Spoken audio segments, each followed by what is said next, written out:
रामराम मंडळी. विदर्भाच्या आपल्या भटकंतीत आपण आता आलेलो आहोत सर्वात महत्त्वाच्या अशा गडचिरोली जिल्ह्यातील वैरागडावर.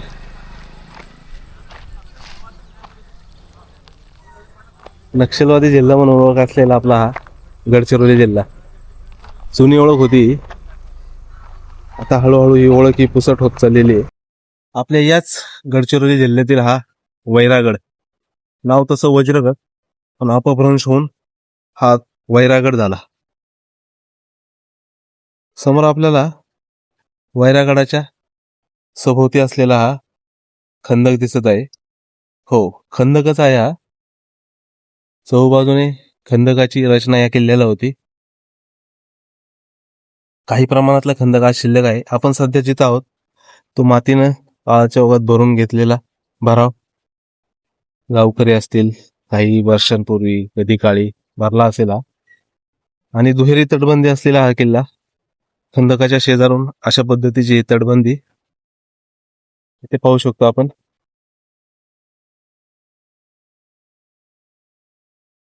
या खंदकाच्या भोवतालच्या तटबंदीपासून आपण आता आत शिरू. समोर बुरुज दिसत आहे. मुख्य दरवाजा काही अंतरावर पुढे आहे.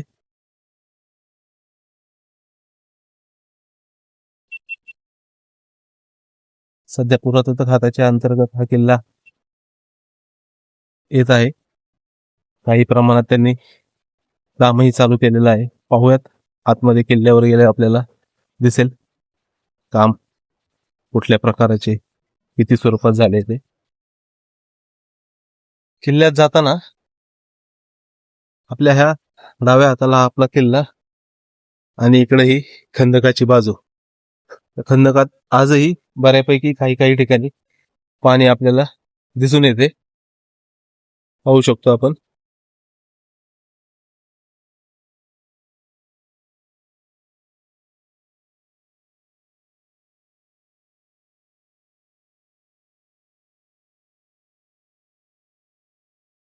हा गोल बुरुज पार करत आपण पुढे येताना आपल्याला हा चौकोनी बुरुज दिसतोय. किल्ल्याच्या अनेक ठिकाणी तटबंदीवर, बुरुजांवर जे काही दगड आहेत त्या बऱ्याचशा दगडांमध्ये आपल्याला अशा काही देवी देवता तसेच इतर अनेक शिल्पाकृती असलेले दगड पाहता येतील. सध्या आपल्याला इथे हे शिल्प दिसत आहे. पिंपळ वृक्ष नेहमीप्रमाणे याही किल्ल्याच्या या बुरुजावर.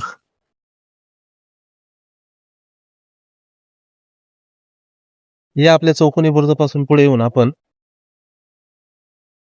हा समोर जो दिसत आहे त्या चौकोनी बुरुजावर येऊ. त्या चौकोनी बुरुजाच्या वरच्या बाजूला या ठिकाणी आपल्याला हा एक मनोरा दिसतोय आणि इथे एक शिल्पाकृती आहे. नक्की कशाची सांगता येणार नाही. शक्यतो जो हनुमानाची ती शिल्पाकृती असावी, कारण शेपटीचा एक वर गेलेला भाग आपल्याला दिसतोय.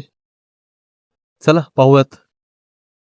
गौंड वंशातील विराट राजा याची ही राजधानी म्हणजे हा किल्ले वैरागड, असंही आपल्याला काही ठिकाणी वाचनात येतं. वैरागडाच्या ह्या दुसऱ्या प्रवेशद्वारापासून आपण पुढे जातोय.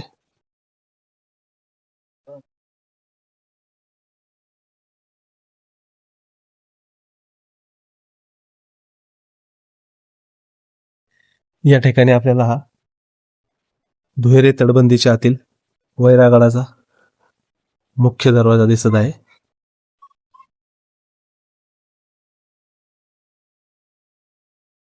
खूप मोठा परिसर या ठिकाणी दरवाजासमोर.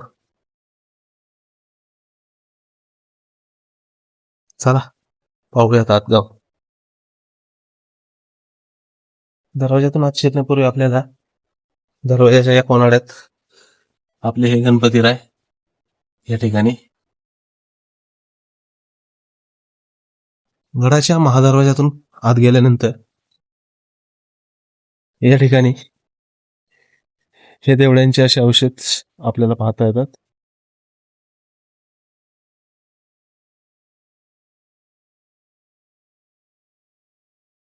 दरवाजाच्या वरच्या बाजूस आपण आता जाऊन पाहूयात.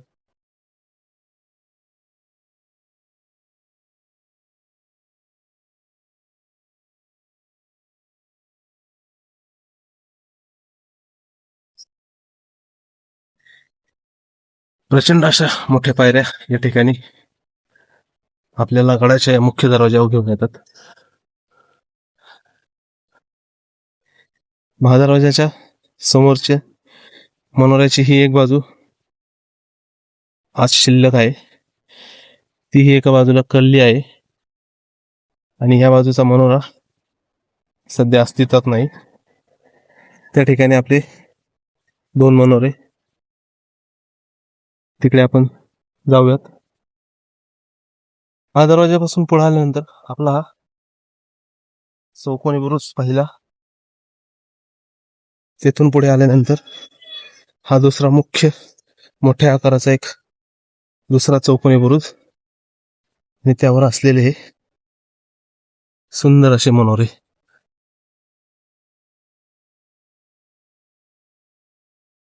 वर जाता येईल का पाहू आपण.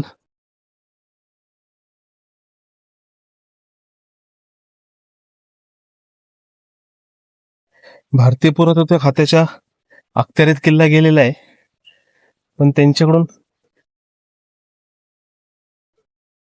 कसल्याही प्रकारची डागडुजी संवर्धनाचं एखादं काम या ठिकाणी आपल्याला दिसत नाही.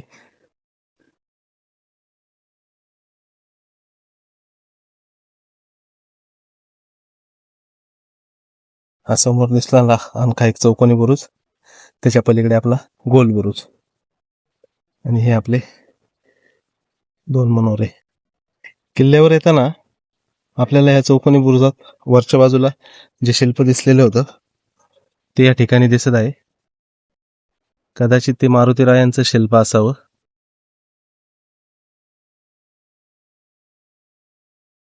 समोर खंदकाने संरक्षित केलेला वैरागडाचा हा भाग, हा तो खंदक आणि आता खंदकाच्या पलीकडं वसलेलं हे गाव. दरवाजाच्या तटावरून आपण उतरू नका. किल्ल्याच्या बरोबर दरवाजा समोरून आतमध्ये शिरल्यानंतर आपल्याला दिसणारी अष्टकोनी विहीर, बऱ्यापैकी 4 बाजू हिच्या आत्ता तरी शिल्लक आहेत. 4 बाजू या पडझड झाल्यामुळं नाहीशा झालेल्या आहेत आणि ही या विहिरीत उतरणारी पायऱ्यांची वाट. विहिरींची संख्या गडावर भरपूर आहे. चला तर पाहूयात पुढे.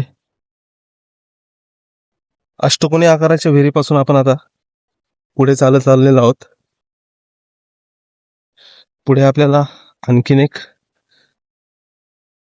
हौद म्हणूयात किंवा विहीर दिसते. बघूयात, जवळ गेल्यावर कळेल नक्की काय आहे ते.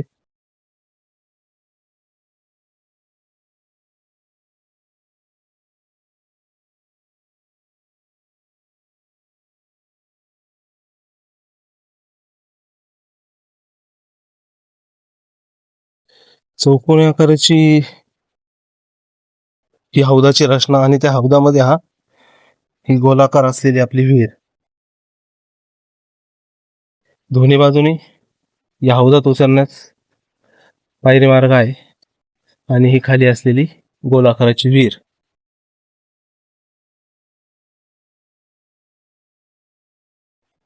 हौदातल्या विहिरीपासून आपण पुढे आलो. इथे आपल्याला काही वास्तुअवशेष आहेत. कदाचित मंदिराचे हे वास्तुअवशेष असतील.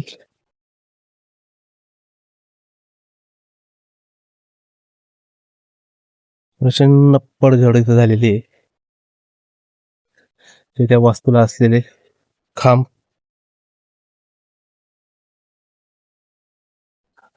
सुंदर नक्षीकाम आहे. पण सध्या तरी यांची बरीच पडझड इथे दिसत आहे आपल्याला. हे मंदिरच आहे, कारण समोर आपल्याला या ठिकाणी या पट्टीवर गणेश पट्टी आहे, ती गणपती महाराज दिसत आहेत.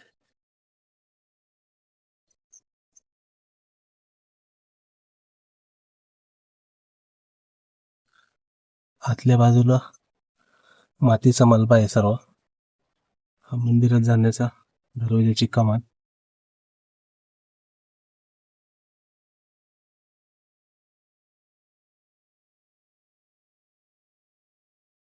किल्ला पुरातत्व खात्याने घेतल्यात आलं, बोर्डही लावलाय, पण त्यांची अनास्था आपल्याला इथे या मंदिराच्या अशा स्थितीवरून लक्षात येते.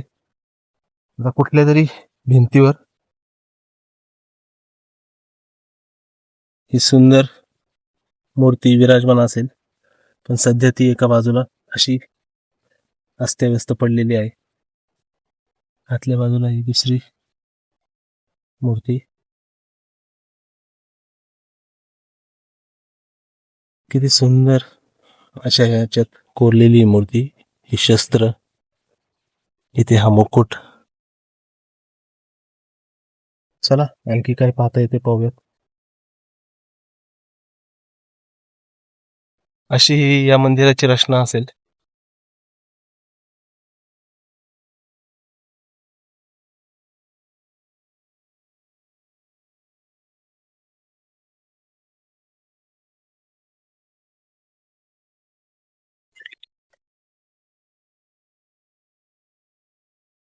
हा चौकोनी हौद आपल्याला दिसतोय.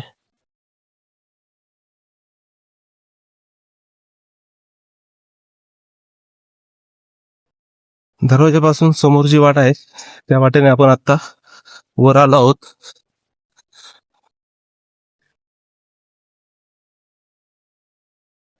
वरच्या या ठिकाणी आपल्याला या ठिकाणी ही देवीची मूर्ती दिसत आहे. सुंदर अशी शस्त्रधारी देवतेची मूर्ती. पलीकडे मागच्या बाजूला हा असणारा गावाचा परिसर. हा कदाचित तटबंदीचा एखादा बुरुज असावा.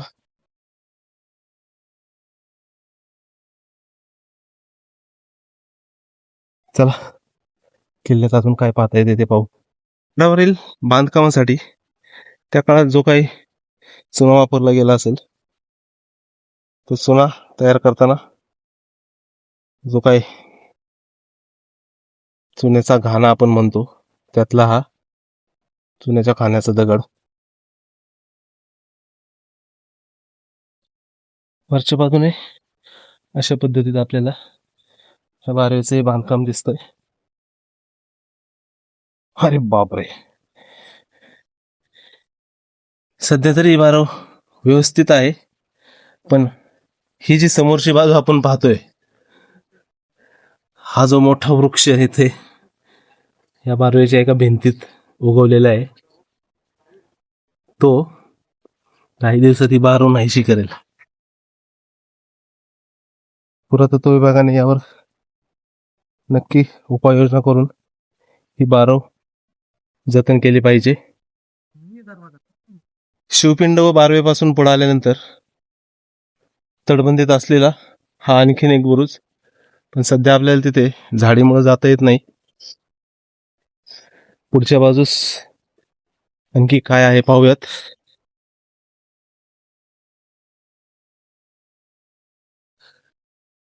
आजूबाजूचा हा सर्व झाडांचा परिसर पाहता आपण जंगलात फिरतोय की काय असं वाटतं आपल्याला. थोडं पुढे आल्यानंतर पुन्हा एकदा ही चौकोनी विहीर आपल्याला दिसते. सध्या पाणी नाहीये, त्यात बुजलेली असावी. किल्ल्याची या बाजूची तटबंदी बऱ्यापैकी ढासळलेली आहे आणि तटबंदीचा बराचसा भाग हा झाडीमध्ये लपला गेलेला आहे.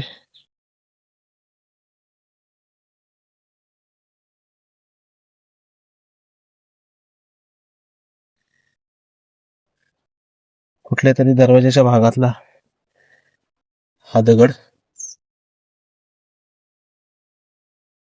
तशाच प्रकारे इथं त्याचा दुसरा भाग आपल्याला पाहता येईल.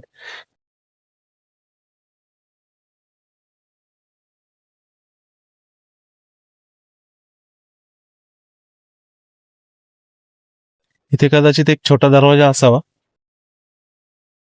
जे काही अवशेष इथं पडलेले आहेत त्यावरून आपण ती कल्पना करू शकतो.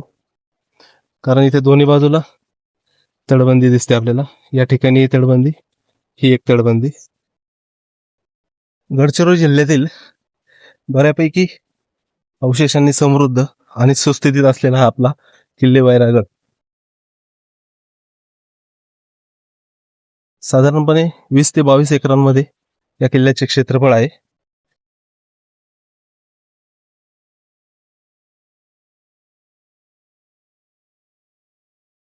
विदर्भातल्या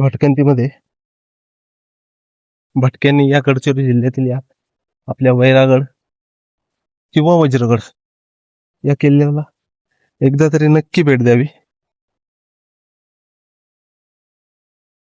महाराष्ट्रातील आपल्या इतर भागात गडचिरोली जिल्ह्याबाबत जो काही गैरसमज आहे, नक्षलग्रस्त जिल्हा, नक्षलग्रस्त भाग, तो काही प्रमाणात सध्या तरी कमी झालेला आहे. काही एक दोन ठिकाण नक्की असतील जिथे नक्षलवादाचा प्रभाव आहे, पण नक्षलवाद म्हणून आपण गडचिरोली जिल्ह्यातील या आपल्या गडकोटांना भेट न देणं हे तितकंस योग्य नाही. त्यामुळे प्रत्येक भटक्याने नक्की गडचिरोली जिल्ह्यातील आपल्या या दुर्गवैभवाला नक्की भेट द्यावी. दरवाजापासून आतमध्ये शिरल्यानंतर डाव्या बाजूला जी तटबंदी आहे त्या तटबंदीच्या बाजूने आपण आता फिरत आहोत. बऱ्यापैकी इथं रान माजलेलं आहे, मोठे मोठे वृक्ष आहेत. अशा पद्धतीने मोठा झाडोरा इथे वाढलेला आहे. प्रयत्न केलेला आहे काही ठिकाणी मोठ्या मोठ्या वनस्पती झाडे जी आहेत ती छाटून तटबंदी मोकळी करण्याचा प्रयत्न नक्की केलाय. चला वर तटबंदीवर जाऊन पाहूयात एकंदरीत गडाचा परिसर कसा दिसतोय ते. गडात आपण जिथून प्रवेश करतो तिथे बाहेरून आपल्याला हा दिसलेला पहिला चौकोनी बुरुज, ज्यावर आता आपण उभे आहोत.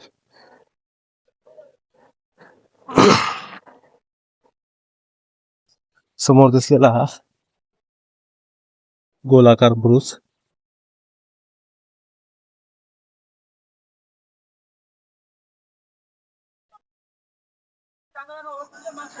इथून आपल्याला खंदक आणि खंदकाच्या मागचे गाव याचे दृश्य दिसते. तसंच जर आतल्या बाजूला पाहिलं तर हे गडात वाढलेलं मोठंसं जंगल